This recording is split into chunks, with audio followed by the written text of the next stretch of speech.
गडचिरोलीमध्ये जे घडलं यांच्या अतिशय सुंदर अशा आयोजनामध्ये घडलं. धन्यवाद सर, धन्यवाद मॅडम. यानंतर आपण ज्या गोष्टीची आतुरतेने वाट बघत आहोत अशा अरण्य दीक्षा काव्यसंग्रहाच्या भाष्यकार सन्माननीय सुचिता खल्लाळ मॅडम, ज्या उपशिक्षणाधिकारी आहेत आणि ज्यांची मी कारण खूप मोठे परिचय आहे, मोठे पुरस्कार आहे. मी थोडक्यातच घेतो. त्यांचा पायपोळ काव्यसंग्रह प्रकाशित आहेत. या काव्यसंग्रह आहेत. स्त्री कवितेचं भान, काल आणि आज हे समीक्षा ग्रंथ आहे. सोबतच प्रलयानंतरची तळटीप हा कविता संग्रह आहे. टिळी नावाची अतिशय प्रख्यात अशी कादंबरी आहे आणि थुनी राज्य शासन पुरस्कार प्राप्त टिळी कादंबरीचा सुनीता डागा यांनी केलेला हिंदी अनुवाद सुद्धा या कादंबरीचा झालेला आहे. ओकारा या वेब पोर्टलवर मराठी आणि इंग्रजी अनुवादित कविता सुद्धा प्रकाशित आहेत आणि अनेक पुरस्कार त्यांना मिळालेले आहे. मी आमंत्रित करतोय सन्माननीय सुचिता खल्लाळ मॅडम यांना आणि ज्या आमच्या शिक्षण क्षेत्राशी संबंधित आहे, ज्या उपशिक्षणाधिकारी सुद्धा आहेत. एकदा आपण टाळ्या वाजवून मॅडमचं स्वागत स्वागत करू. नागपूरला सध्या नागपूरला आहेत मॅडम बालभारती.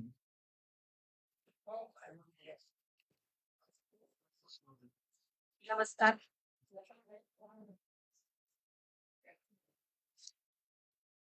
व्यासपीठावर उपस्थित असलेले आदरणीय प्रफुल्ल शिलेदार सर, ज्यांच्या हस्ते प्रकाशन झालं ते Sunil Kavathe sir, Pramod Kumar Anerao sir, Kishor Mughal sir आणि कवितेवर प्रेम करणारी आपण सर्वजण. श्रोत्यांमध्ये माझी मैत्रीण पद्मरेखा धनकार प्रसिद्ध कवयित्री या सुद्धा आहेत. पसरत गेली शाई, गाव सुप्त, दगान आणि विराणी या 4 संग्रहानंतर आज ज्याचं प्रकाशन आपण आपल्या सर्वांच्या साक्षीने इथं झालेला आहे, तो अरण्य दीक्षा नावाचा कविता संग्रह इथं प्रकाशित झालेला आहे. अविनाश कोईनकर यांचं स्तंभ प्रकाशन. खर तर अविनाश यांनी जी सुरुवातीला प्रकाशन विश्वाबद्दलची आणि प्रकाशकाची जी बांधिलकी व्यक्त केली, तिच्याबद्दल काही बोलल्याखेरीज कविता संग्रहावर भाष्य करायला जाणं इथे मला म्हणजे आवश्यक वाटतं त्यांच्या भूमिकेबद्दल बोलणं. कारण अलीकडे पुस्तक प्रकाशन, पुस्तक निर्मिती, पुस्तक वितरण, पुस्तकाचा एकूणच व्यापार, मार्केटिंग, जाहिरातबाजी, खूप या पुस्तकांची गर्दी, चमकोगिरी, साठलोट, निवडकांची पुस्तकं निवडकांनी प्रकाशित करणे, निवडकांनी त्याची पब्लिसिटी स्टंटबाजी पद्धतीने करणे आणि त्याचं मार्केटिंग करणे, ह्या अतिशय दाहक आणि प्रदूषित अशा सांस्कृतिक वातावरणामध्ये अविनाश सारखा एखादा प्रकाशक इतक्या आत्मविश्वासाने या ठिकाणी प्रकाशन विश्वाबद्दलची भूमिका ठामपणे व्यक्त करतो, हे नक्कीच मराठी पुस्तक व्यवहारासाठी, साहित्य व्यवहारासाठी अत्यंत विश्वासक आणि दिलासादायक असं चित्र आहे. हे एक लेखक म्हणून, एक वाचक म्हणून मला इथे खूप ठामपणाने सांगावंसं वाटतं आणि त्यांच्या या भूमिकेचं जाहीर स्वागत करावंसं वाटतं.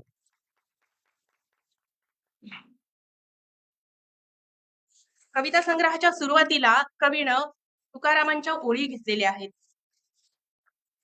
बोलिलो ते काही तुमची हिता, वचन नेनता क्षमा कीजे, वाट दावी तया न लगे रुसावे, आतिथ्यायी जीवे नाश पावे. एकूणच मराठी कवितेचं पालकत्व ज्या मध्ययुगीन संत परंपरेकडे जातं आणि मराठी कवितेचं बापपण ज्या संत तुकारामांकडे जातं, त्यांच्या ओळीने या संग्रहाची सुरुवात झालेली आहे. मग प्रकाशन समारंभामध्ये नुकतेच प्रकाशन झालेल्या एखाद्या कविता संग्रहावर भाष्य करणं ही केवळ एक प्रसंगनिष्ठ औपचारिकता नसते, ती एक मोठी जबाबदारी असते असं मला वाटतं. कारण बापपण पेलणाऱ्या तुकारामांपासून जो मराठी कवितेचा प्रवास सुरू झालेला आहे, प्रवासामध्ये येऊ घातलेली प्रत्येक नवी कविता त्या प्रवासाची खूण सांगणारी आहे का, त्या काव्य संवेदनेच्या खुणेशी कुठंतरी बांधलेली आहे का, त्या सामाजिक जाणीवेच्या खुणेशी, त्या काव्यात्मकतेच्या बांधिलकीशी कुठंतरी बांधलेली आहे का, ही प्रवासाची खूण त्या नव्या कविता संग्रहाच्या परिप्रेक्षामध्ये किंवा त्या संदर्भाने तपासून पाहणे म्हणजे त्या कविता संग्रहावर भाष्य करणे असं मला वाटतं. त्या अर्थानं हा प्रवास सगळ्यांनीच तपासून घेतला पाहिजे. कविता संग्रहाची अर्पण पत्रिका आहे, खूप साधी अर्पण पत्रिका आहे, माणसांवर आणि झाडांवर जीव लावणाऱ्या सर्वांना. ही अर्पण पत्रिका खरं तर अरण्य दीक्षा आरंभण्याचा गेट पास आहे असं मला वाटतं. क्या बात. अरण्य दीक्षेमध्ये शिरण्याची ती एक पूर्व अट आहे. कवी साधाच प्रश्न विचारतोय, तुम्ही माणसांवर जीव लावता का? तुम्ही झाडांवर प्रेम करता का? आपल्याला काय झाले की मूलभूत प्रश्नांची आदर्श उत्तर देण्याची सवय लागलेली आहे. खरी उत्तर नसतात, ती आदर्श असतात. आपण म्हणतो होय, आम्ही माणसांवर प्रेम करतो, आम्ही झाडांवर जीव लावतो. पण आपणच पाहतो की शेजारी शेजारी बसलेली माणसं उगाचच एकमेकांबद्दल कुठेतरी सुप्त असूया बाळगून असतात, क्रोध बाळगून असतात, ईर्ष्या बाळगून असतात, अजून मत्सर, दंभ ह्या सगळ्या गोष्टी एकमेकांबद्दल आपण बाळगून असतो आणि तरीही आपण ठामपणाने म्हणतो की होय, आम्ही माणसांवर प्रेम करतो. अरण्य दीक्षामध्ये जाण्याचा ही अट मग तिथं आपण नाकारतो, हे लक्षात घ्यायला हवं. दुसरं असं, तुम्ही झाडांवर जीव लावता का? होय, आम्ही आमच्या घराच्या गार्डनमध्ये छानपैकी बोन्साय लावलेली आहेत कुंड्यांमध्ये. आम्ही झाडांवर जीव लावतो. छान लॉन आम्ही कल्टिव्हेट केलेली आहे आमच्या घराच्या परसबागेमध्ये. पण समोर एक मोठं झाड होतं, त्याचं अंगणामध्ये कचरा पडतो म्हणून आम्ही ते झाड तोडून टाकलेलं आहे. किंवा आम्हाला शहरं वसवायची आहेत. आम्हाला खूप मोठे सिमेंट काँक्रीटचे रस्ते करायचे आहेत. आम्हाला वेग वाढवायचा आहे, आम्हाला गती वाढवायची आहे, आम्हाला जग जोडायचं आहे, आम्हाला लोकलपासनं ग्लोबलपर्यंत जायचं आहे. म्हणून आम्ही सर्रास हजारोंनी, लाखोंनी, कोट्यावधी झाडांच्या अमानुषपणाने कत्तली करतो आहोत. कारण आम्हाला विकसित व्हायचं आहे. विकसनशीलतेकडून आम्हाला प्रगतशील एकदम विकसित व्हायचं आहे. मोठमोठ्या पाश्चात्य देशांची स्पर्धा करून आम्हाला खूप मोठ्या विकसित भारताचं स्वप्न साकारायचं आहे. मग तुम्ही झाडांवर प्रेम करता का? तर होय, आम्ही तरीही झाडांवर प्रेम करतो. मग पुन्हा प्रश्न आहे की सुरुवातीला जी अर्पण पत्रिका आहे, त्या अर्पण पत्रिकेची पूर्वअट पाडून आपण अरण्य दीक्षेमध्ये शिरायला, त्या गहन अरण्यामध्ये जाण्याला योग्य आहोत का? ही अर्पण पत्रिका कवीनं कोणासाठी लिहिली असावी? कविता वाचणाऱ्यांसाठी, कवीसाठी, कवितेवर प्रेम करणाऱ्यासाठी, कविता कळणाऱ्या किंवा न कळणाऱ्या कोणाही माणसांसाठी? हा एक मोठा म्हणजे बघायला ती अर्पण पत्रिकेचं खूप छोटं आणि साधं वाक्य आहे. पण मला हे एवढ्या प्रश्नांचं त्या जाळं पार करून त्या गहनतेत शिरण्याची पुरवठ आहे असं वाटतं. आणि मी स्वतः सुद्धा जेव्हा ती अर्पण पत्रिका वाचते, तेव्हा मीही चाचरते. कारण अलीकडे फार सोफिस्टिकेशन आणि पांढरपेशीपणा आपला झालेला आहे. साधा प्रवास करताना सुद्धा आपल्याला जनरलच्या डब्यामधून जावंसं वाटत नाहीये. आपल्याला आपण 3 टियर मधून सुद्धा नाही, आपल्याला वाटतं की 2 टियरचं बुकिंग करावं, म्हणजे तेवढीच माणसांची गर्दी कमी होईल. साध्या-साध्या गोष्टीमध्ये जो माणूसघाणेपणा आपल्यामध्ये आलेला आहे, हा कुठेतरी तपासून बघायला हवा. हा तपासण्याची तुमच्यामध्ये जर तेवढं धाडस असेल, स्वतःला आत्मपरीक्षणाच्या कसोटीवर उतरून पाहण्याचं जर तुमच्यामध्ये तेवढं सचोटी असेल, तरच तुम्ही या अरण्य दीक्षेमध्ये जाऊ शकता. नाहीतर पहिल्या पानावरच तुम्ही बाद होता या ठिकाणी कवीच्या म्हणण्यानुसार. अवघे विश्वची माझे घर हे पसायदान देणाऱ्या माऊलींचा अर्थ असो, की मी आहे कारण आपण आहोत. Am because we are. हे आफ्रिकेतलं उबंटू तत्वज्ञान आहे, जे विश्वात्मक मानवीय भावाला आवाहन करणार आहे. मग ही अर्पण पत्रिका मला या सगळ्या भावनेशी, एक विश्वात्मक कारुण्याशी किंवा मानवीय भावाशी जोडून घेणारी एक वाटते. त्या अर्थानं ही साधी ओळ मला खूप महत्वाची वाटते.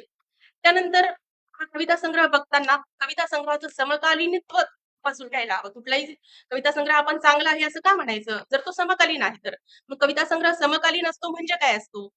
कवी एखाद्या विशिष्ट काळाविषयी बोलत असतो, एखाद्या विशिष्ट अवकाशाविषयी बोलत असतो. पण तो त्या विशिष्ट काळाविषयी बोलताना तो मागच्या आणि पुढच्या सगळ्या काळाविषयी समांतरपणे बोलत असतो. तो त्या विशिष्ट अवकाशाविषयी बोलताना सुद्धा सगळ्याच समग्राविषयी बोलत असतो. एक विशिष्ट ओळ जेव्हा समग्राला लागू होते, तेव्हा ती सार्वभौमत्व तिचे सिद्ध करत असते. अशी ओळ जर तुम्ही लिहू शकत असाल, तर तुम्ही समकालीन आहात असं म्हणता येईल. मग त्या कसोटीवर ह्या कविता समकालीन आहेत का? अरण्य दीक्षाचं समकालीनत्व कसं आहे? पेज 97 वर अत्यंत तातडीने या शीर्षकाची एक कविता आहे. कवितेच्या शेवटच्या 4 ओळी अशा आहेत. अत्यंत तातडीने माणसांपर्यंत पोहोचवायची आहेत ही सगळी सत्य, ही सारी स्मरणं, उद्याचे वर्तमान शाबूत राहावे म्हणून. या शेवटच्या 4 ओळी आहेत. या ओळी वाचून मला आठवतं दिलीप चित्र्यांचा खूप गाजलेला लेख आहे. कवी काय काम करतो? तुम्हा आम्ही सगळ्या कवितेवर प्रेम करणाऱ्यांनी तो लेख वाचलेला आहे. अगदी त्याची पाठांतर केलेली आहे, की कवी काय काम करतो? कवीची भूमिका काय असते? कवीच्या धारणा काय असल्या पाहिजे? कवीचं काम काय आहे?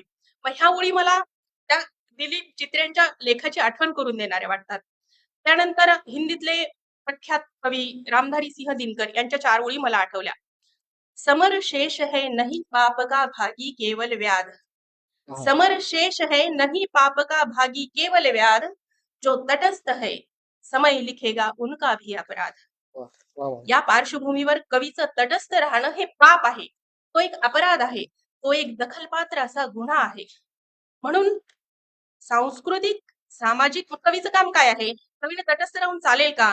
तर सांस्कृतिक, सामाजिक, राजकीय विपर्यस्त भूमिकांवर किंवा त्यातल्या ज्या जागा आहेत, की ज्या कुठेतरी तुम्हाला लूप होल्स वाटतात किंवा विसंगत वाटतात, त्या विसंगतीच्या जागा हेरून त्यामध्ये सजग असा हस्तक्षेप नोंदवत जाणं हे कवीचं काम आहे.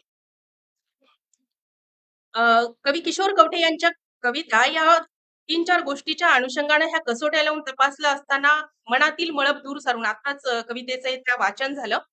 त्या कवितेमध्ये अ, शेवटच्या ओळी लिहिलेल्या आहेत. त्याच्यामध्ये आता मॅडमनी ती कविता वाचली, की गावामध्ये कंपू झालेले आहेत. मग शेवटच्या त्या ओळी आहेत. लोकं वेगवेगळ्या चर्चा करत बसलेले आहेत. मला यांच्या समकालीन वागण्यावर विश्वासच बसत नाही मुळात. ही हल्ली अशी गुरफटत असली संकुचित भावविश्वात तरी एक दिवस एकत्र बसणार आहेत गावाच्या महावृक्षाखाली. मनातलं मळभ दूर सारून तहान आणि भुकेच्या प्रश्नांसाठी. म्हणजे कवी कुठला आशावाद इथे व्यक्त करतो बघा खूप बारकाईनं. एकजिनसी सेंद्रियत्व असलेल्या समाजाचं रूपांतर जेव्हा पृथक आणि तुटक अशा समूहामध्ये होतं, समाजाचं रूपांतर समूहामध्ये होतं, समूहांचं रूपांतर विषारी आणि तीव्र विखारी अस्मिता असणाऱ्या छोट्या कंपूंमध्ये होतं, तेव्हा हे कंपू भरकटतात, दिशाहीन भरकटतात. अ, त्यांच्या अस्मिता टोकदार होऊ लागतात, प्रखर होऊ लागतात, त्यांचे हितसंबंध विशिष्ट होऊ लागतात, मतलबी होऊ लागतात आणि हे कंपू मग आंधळे होतात, बहिरे होतात, मुके होतात आणि बेदरकारपणे दिशाहीन होऊन धडका घेत राहतात. कोणत्याही सुस्थिर आणि सुशासन आवश्यक असणाऱ्या समाजासाठी असे कंपू कायमच घातक असतात आणि ते आतून सुरुंग लावायला पुरेसे असतात. मग अशा वेळेला या कंपूंचं भरकटलेपण सावरण्यासाठी, त्यांना आवरण्यासाठी, त्यांना दिशा देण्यासाठी, त्यांना डोळस बनवण्यासाठी कवीचा आशावाद, कवीचा दिलासा, कवीचं चिंतन, कवीचा विचार आणि कवीचं दृष्टेपण कायमच निर्णायक राहिला आहे. किंबहुना हीच कवीची भूमिका असायला हवी. मग किशोर कवठे नावाच्या कवीला पक्की खात्री आहे. तो या कवितेतल्या शेवटच्या 4 ओळीमध्ये दिलासा देतो, की त्याला पक्की खात्री आहे, की हे 4 दिशांना 4 तोंड करून बसलेले जे कंपू आहेत, ते नक्की एकत्र येणार. ते कुठे एकत्र येणार? गावच्या महावृक्षाखाली एकत्र येणार आहेत. कशासाठी एकत्र येणार आहेत? तर ते तहानेचे आणि भुकेचे प्रश्न सोडवण्यासाठी एकत्र येणार आहेत. आणि मग इथं या शेवटच्या ओळीमध्ये कवितेचा ट्रिगर पॉइंट आहे. लक्षात घ्या, कविता केव्हा होते? कविता सगळ्या तपशिलात नसते. कुठल्या तरी एका ट्रिगर पॉइंट मध्ये ती कविता असते. ज्या कवीला हा ट्रिगर पॉइंट साधता येतो तोच कवी. बाकी सगळे तपशील आणि वर्णन लिहिणारे. मग हा ट्रिगर पॉइंट महत्वाचा आहे. या ट्रिगर पॉइंट मध्ये काव्यात्मकता दडलेली आहे आणि कवीची भूमिका सुद्धा तिथे दडलेली आहे. खरं तर भूमिका हा शब्द अलीकडे एवढा सवंग आणि उथळ झालेला आहे, सहज आणि परवलीचा झालेला आहे, की तो वापरायला सुद्धा किळसवाना वाटायला लागलाय. एवढं भूमिका भूमिका गोष्टीची बजबज झालेली आहे. कारण ती फार प्रचारकी गोष्ट करून ठेवलेली आहे. पण नाटकात्मा आणि प्रचारकी मुळात भूमिका हे काही प्रसंगनिष्ठ प्रदर्शन नाही किंवा तो काही एक इव्हेंट बाजपणा नाही. अलीकडे आपण लेखक सुद्धा भूमिकेच्या नावाखाली जो इव्हेंट बाजपणा करतो, फार तपशिलात मी जात नाही त्याच्या, कारण हे ते व्यासपीठ नाहीये. भूमिका ही गोष्ट अशी आहे की ती तुमच्या दैनंदिन जगण्यातून अत्यंत स्वाभाविकपणे रोजच्या व्यवहारातून उमटणारी नैसर्गिक अशी जीवनशैली असली पाहिजे. तर तुम्ही भूमिका घेऊन लिहिणारे लेखक आहात. कुठलं तरी काहीतरी घडलं म्हणून निवेदन देऊन किंवा काहीतरी नाट्यात्मक गोष्टी करून ती भूमिका नाही. तुमच्या जगण्यातून उमटते, रोजच्या व्यवहारातून उमटते ती भूमिका. या पार्श्वभूमीवर कवी किशोर कवठे यांची कविता मला अधिक प्रांजळ, प्रामाणिक आणि म्हणून खऱ्या अर्थानं भूमिकावादी वाटते. ही कविता जगलेल्या व्यथा-वेदनांविषयी बोलते. कुठला उसना अनुभव केंद्रस्थानी ठेवून त्याला आपली लेखन सामुग्री बनवत नाही, हे खूप महत्वाचं वाटतं मला. म्हणून हा कवी खऱ्या अर्थानं भूमिकावादी ठरतो. कवीची भूमिका स्वतःच्या जगाला आणि जगण्याला केंद्रस्थानी मांडलेली अशी आहे. ही कविता मला 2 कारणांसाठी महत्वाची वाटते. एक म्हणजे ही कविता तिच्या स्वतःच्या काळाविषयी, स्वतःच्या अस्तित्वाविषयी, स्वतःच्या अवकाशाविषयी प्रांजळ भाष्य करत जाते, प्रश्न विचारते, अक्षरशः झोडपून काढते. न जगलेल्या, न अनुभवलेल्या उसन्या लेखन सामुग्रीवर ही कविता अजिबातच पोचलेली नाही. हे विशेष महत्वाचं. दुसरं असं की वाट्याला आलेल्या अनुभवांशी प्रामाणिक राहण्याची कसोटी पार पाडत ही कविता उगाच पोज घेऊन नाट्यात्मक भाष्य करत नाही. पोज घेऊन कविता लिहिण्याचा एक अलीकडे काळ आहे, जे आपण भोगलेलंच नाही, जे आपण जगलेलंच नाही. काहीतरी खूप मार्केटमध्ये खपतं म्हणून तशा पद्धतीची पोज घ्यायची किंवा अनुकरणवादी शैलीच्या पण कविता आपण पाहिल्या. एखाद्या मोठ्या कवीचा एखादी शैली मग ती कादंबरी लेखनाची असो किंवा कवितेची असो, ती गाजली म्हणून मग बाकीचे लोक त्याचं अनुकरण करतात. ती पोज घेऊन आपण उगाचच लिहित राहतो. त्याला काही अर्थ नसतो. तर ह्या पार्श्वभूमीवर ही कविता तपासून पाहताना ती फक्त ती नाट्यात्मक बोलत नाही, स्वतःच्या जगण्याविषयी आणि जगाविषयी बोलते. म्हणून ही कविता वर्तमानाची भाष्यकार न राहता ती साक्षीभाव मांडते. कवी भाष्यकारही असतो आणि कवी साक्षीभाव मांडणारा पण असतो.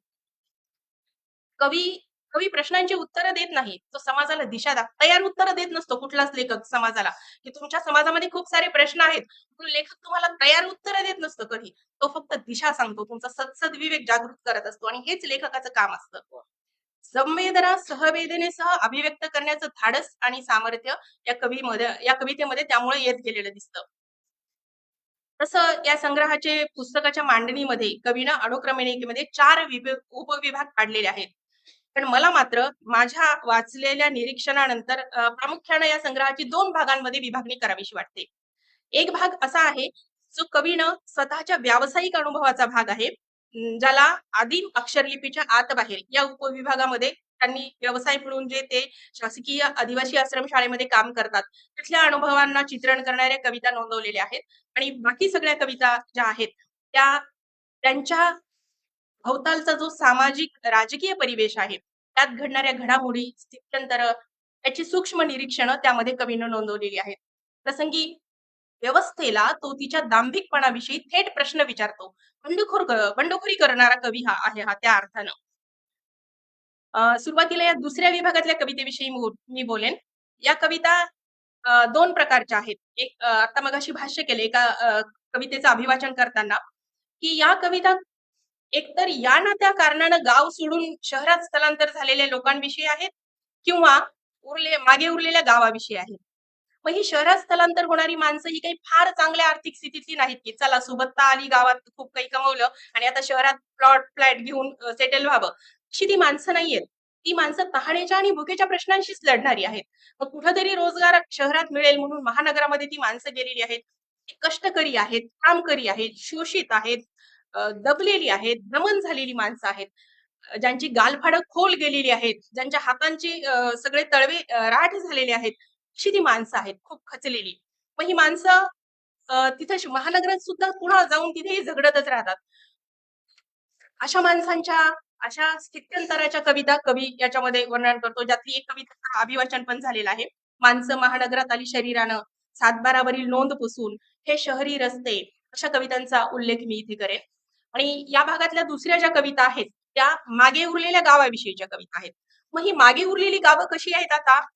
पूर्वीसारखी निसर्गामधली म्हणजे चंद्रपूर, दंडकारण्य असं म्हटलं की एकदम गहन अरण्य दीक्षा अशी ती गावं आता राहिलेली नाहीयेत. कशी आहेत ती गावं?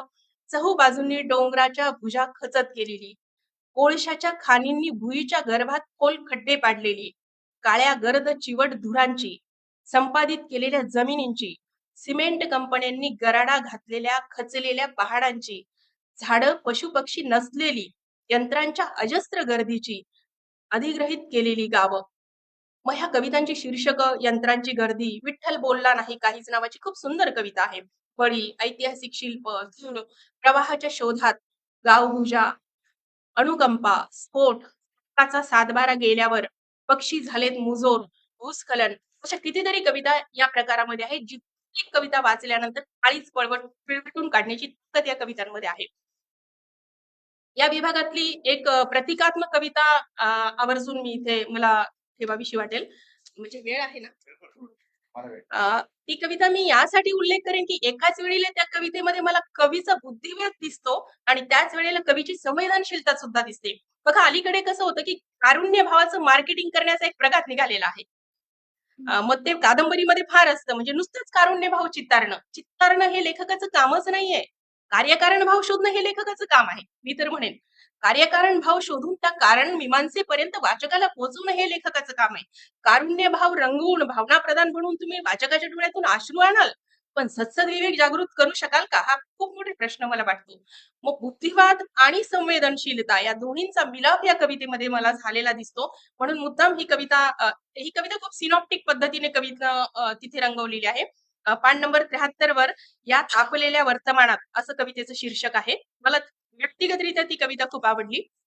या तापलेल्या वर्तमानात स्थितप्रज्ञ एकाग्र उभी म्हैस, तिच्या पाठीवर इकडून तिकडे फिरणारी माशी आणि माशीवर टुकून बसलेला बगळा.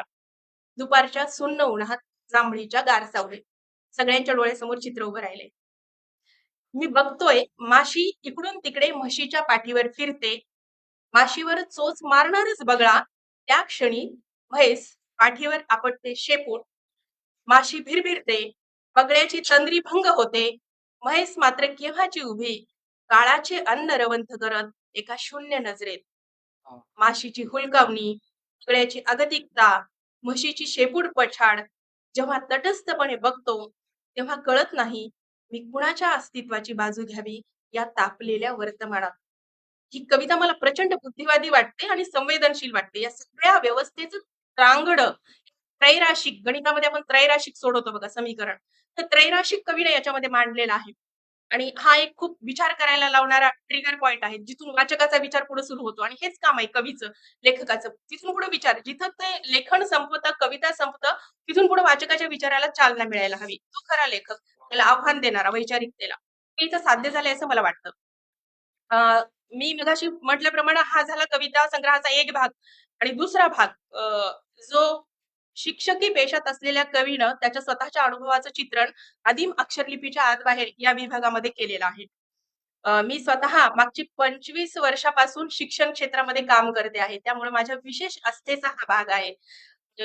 मला स्वतःला व्यक्तिगतरित्या या विभागातील कविता विशेष महत्वाच्या आणि दखलपात्र यासाठी वाटतात, की या फक्त कविता नाहीत, ती अनेक छोट्या छोट्या दुर्लक्षित पण महत्वाच्या विषयांवरची गहन अशी शैक्षणिक चिंतनं आहेत.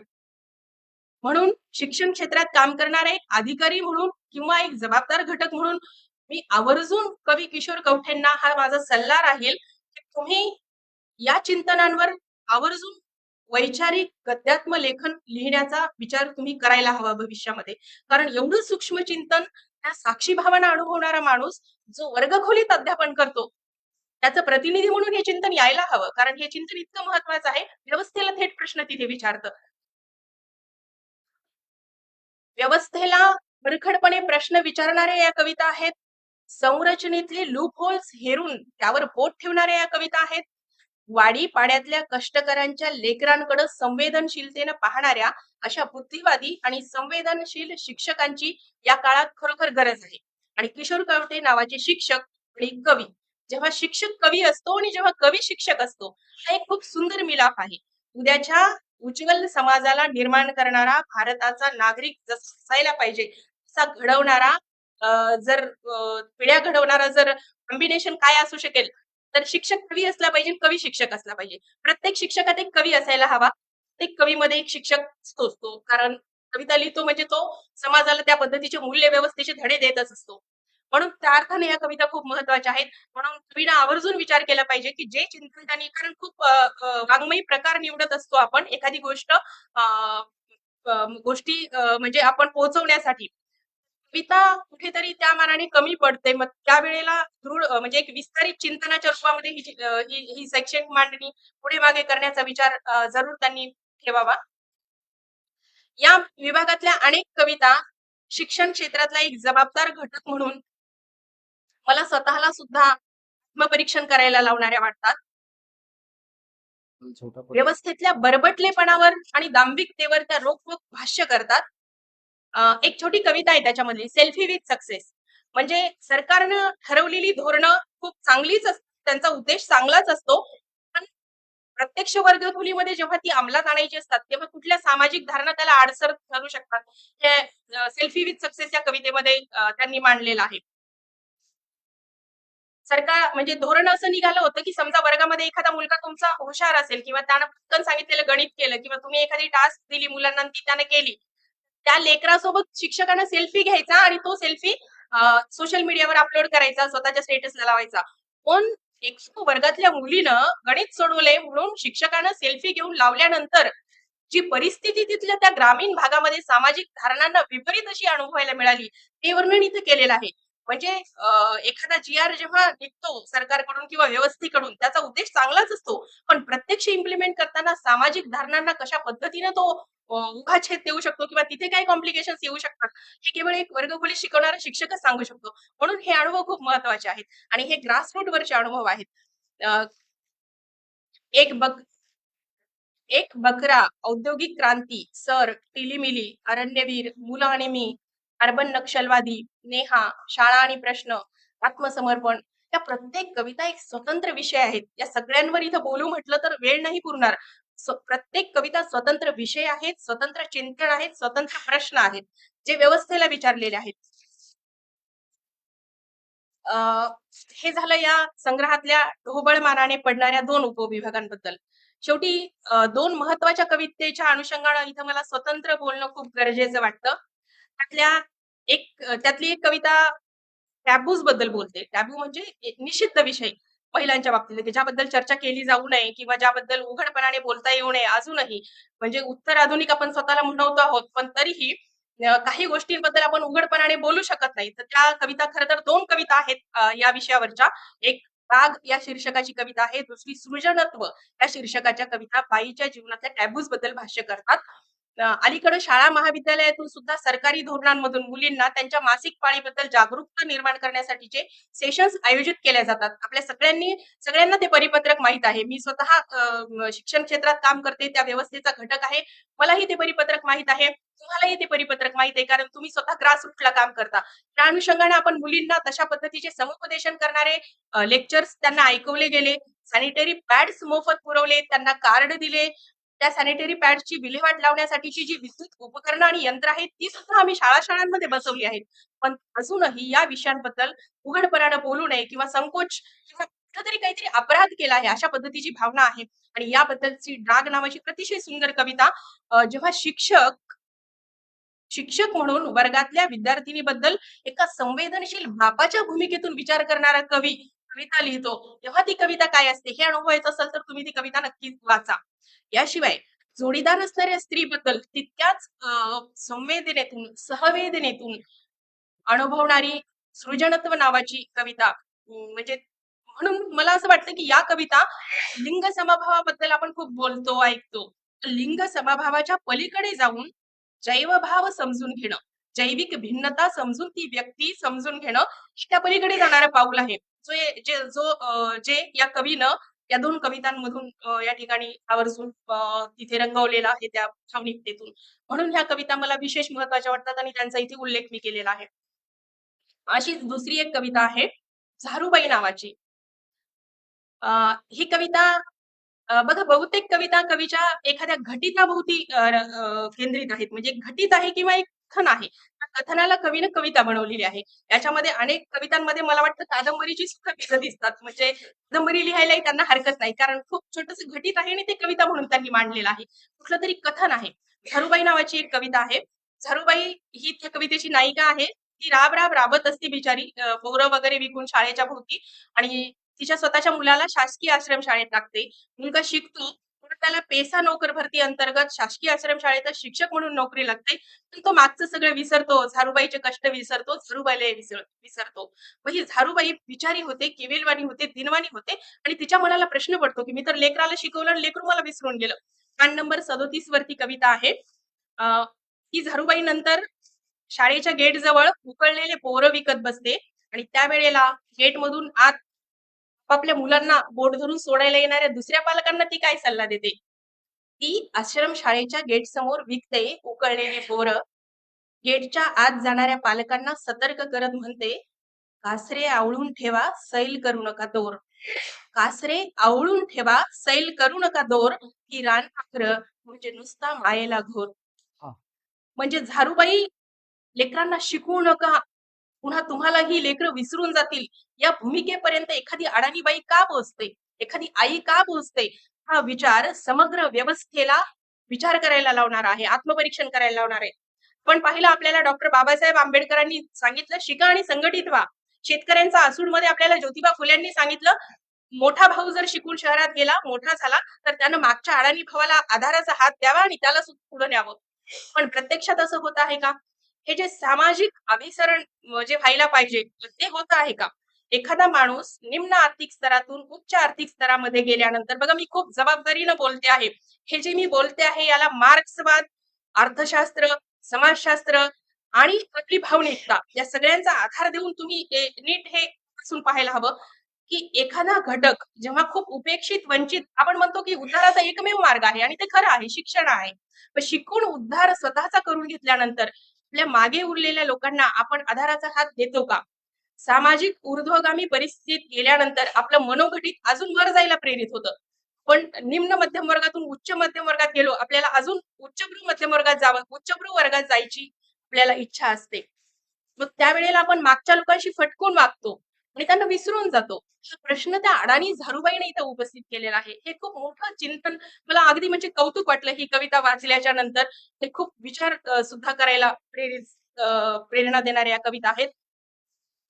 ह्या कविता मांडून कवी माणसांना आपली मूल्य शिक्षण व्यवस्था कुचकामी झाली आहे का हा प्रश्न सुद्धा विचारतो. असं केव्हा घडतं? कुठेतरी आपली मूल्य शिक्षण व्यवस्था कुचकामी झालेली असेल तेव्हाच हे घडतं, अदरवाईज नाही घडत हे. मग याचं उत्तर सुद्धा कवीनं त्यांच्याच कवितेमध्ये दिलेलं आहे. खूप सुंदर अशी ही कविता 105 पानावरची आहे. कवितेचं शीर्षक आहे निष्पर्ण. मूल्य शिक्षण व्यवस्था जर पुन्हा बळकटीकरणाकडे न्यायची असेल तर काय करायचं याचा उपाय सुद्धा कवीनं सांगितलेला आहे. साहेब यांना जात, धर्म, वंश, भाषा, स्त्री पुरुष शिकवू नका, त्यांना एक अख्खं झाड शिकवा. हा. त्यावरची हिरवी पानं, एका अंगाच्या अनेक शाखा, बहरलेली फुलं, लगडलेली फळं, त्यावर उपजीविका करणारी पक्षी शिकवा आणि सांगा पानं, फुलं, फळं गळून गेली, पक्षी उडून गेले की उभा राहतो केवळ निष्पर्ण झाडांचा सांगाडा, त्यात खरा माणूस लपून बसलेला असतो. कवीनं उत्तर सुद्धा इथेच दिलेले आहे. हा माणूस जर लेकरांना कळाला, हा माणूस जर तुम्हा आम्हाला कळाला, हे झाड जर तुम्हा आम्हाला कळलं, तर ही अरण्य दीक्षा खऱ्या अर्थानं आपल्याला घेता आली, असं आपण म्हणू शकू. सुंदर कविते संग्रहाची मांडणी झालेली आहे. मुखपृष्ठ संतोष घोंगडे या कवी चित्रकारानं दिलेला आहे. अतिशय अर्थवाही, अर्थगर्भ असं मुखपृष्ठ आहे. पाठराखण साहित्य अकादमी पुरस्कारप्राप्त कवी श्रीकांत देशमुख यांची आहे. शेवटच्या 4 ओळीत श्रीकांत देशमुख लिहितात, एका शाश्वत मूल्याची मागणी करणारी अशी ही कविता हा एका परीने सांस्कृतिक ठेवा आहे. या सामूहिक जबाबदारीचं भान या निमित्तानं वाचकांना आले तर साहित्याचे सांस्कृतिक योगदान गवसले असे म्हणावे लागेल. हा आशावाद या ठिकाणी मी पण कवीच्या वतीनं ठेवते आणि कविता संग्रहाचं प्रकाशन नुकतंच झालेलं आहे. ही एक आनंददायी गोष्ट आहे. कवीच्या भावी लेखन प्रवासाला खूप साऱ्या शुभेच्छा देते आणि मी म्हणाले तसं नक्की त्यांनी शैक्षणिक वैचारिक चिंतनाच्या लेखनाबद्दल आणि ज्या त्यांच्या कवितेमध्ये कादंबरीची बीजं आहेत, कादंबरीच्या लेखनाबद्दल सुद्धा आवर्जून विचार करावा. त्यांच्या आगामी लेखनासाठी खूप खूप शुभेच्छा देते. स्तंभ प्रकाशनाला सुद्धा अविनाश सरांच्या भूमिकेला सुद्धा खूप शुभेच्छा देते. हे बळ खऱ्या अर्थानं स्तंभ नव्हे तर आधारस्तंभ ठरावं ही आकांक्षा इथे व्यक्त करते आणि थांबते. धन्यवाद.